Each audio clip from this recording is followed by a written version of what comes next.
गावभर गावकीची दवंडी देत फिरतेय। हा, असं वागल्यावर तिचं घरंदाज घरात लग्न होणार आहे का? लग्नाचं पुढे बघू। वाघासमोर शेळी किती काळ जिवंत राहणार आहे सांगा मला?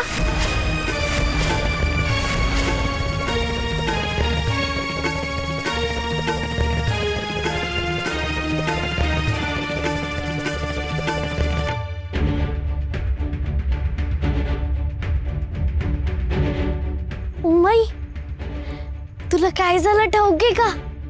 नारोबा काकांनी ना दगडू काकांना धमकावलं आणि दवंडी द्यायची नाही असं सांगितलं, म्हणून दगडू काका घाबरून पळून गेले। पण तू घाबरू नकोस, आम्ही दिलीये दवंडी। काय कळतं का तुला? काय केलंस तू? सखू, कुणी सांगितलं हा अगोचरपणा करायला? अगं पण उमाई, गावकी तर भरवायलाच हवी होती ना। विठुरायावरचा, अप्पांच्या वरचा अन्याय लोकांना दाखवायचंच होतं ना। अण्णा मामा म्हणालेत ना, मग दवंडी दिल्याशिवाय गावकी कशी भरणार? दवंडी देणं हे मुलींचं काम आहे का? अगं पण आजी, माझ्या दोन्ही देवांना ते राक्षस आजोबा किती त्रास देत आहेत। माझा एक देव म्हणजे विठुरा आणि दुसरे देव म्हणजे माझी उमाई आणि आप्पा। माझा एक देव कोंडलेला आणि दुसरा देव कष्टी। त्यांना असं छळणारा राक्षसाला शिक्षा नको का? आणि जर गावकी भरली तरच शिक्षा होणार ना। सखू, अगं कसं कळत नाहीये ग तुला? अगं हे सगळं इतकं साधं सरळ नाहीये ग। आणि हे दवंडीचं प्रकरण करण्यापूर्वी तू आप्पांना विचारलंस का? अगं पण उमाई, काही बोलू नकोस, अगदी काही बोलू नकोस। तू मुळी पडायचंच नाहीयेस या सगळ्यात आता।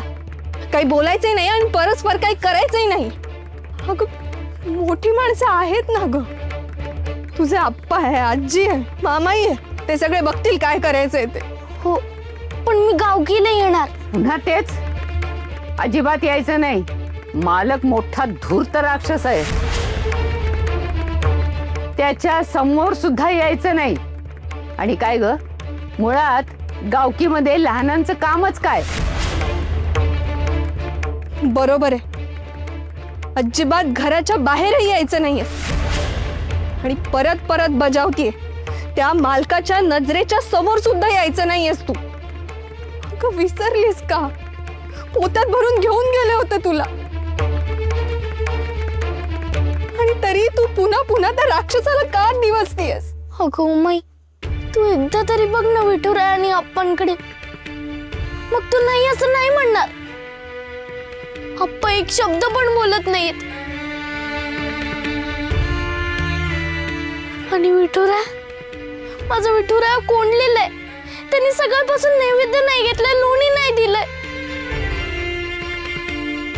उमाई, काही करू, या दोघांचा त्रास गावकीला सांग।